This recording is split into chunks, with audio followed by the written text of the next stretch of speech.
জয়ের পর যা করে মান সম্মান আরো বাড়ালেন লিটন কুমার দাস। লিটন ঝড়ে এশিয়া কাপ কেঁপে উঠল।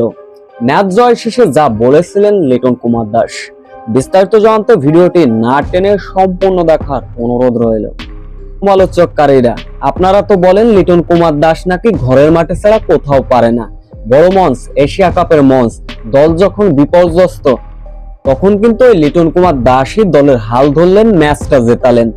হংকং এর বিপক্ষে এশিয়া কাপে নিজেদের প্রথম ম্যাচ, 144 রানের লক্ষ্য, সেই লক্ষ্য তাড়া করতে নামে পারভেজ ইমন তামিমরা যখন সাজঘরে ফিরলেন, লিটন কুমার দাস রীতিমতো ব্যাট হাতে ঝড় তুললেন। তার সঙ্গে অবশ্য যোগ্য সঙ্গী দিয়েছিলেন তৌহিদ হৃদয়।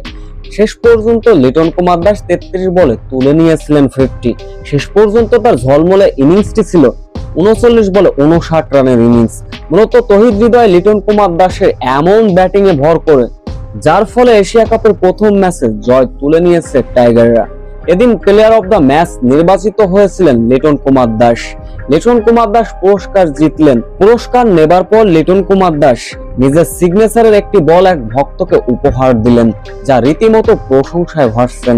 লিটন কুমার দাস ম্যাচ শেষে অবশ্য কথা বলেছেন, এই ধারাবাহিক পারফরমেন্স ধরে রাখতে চাই এশিয়া কাপের প্রতিটা ম্যাচেই।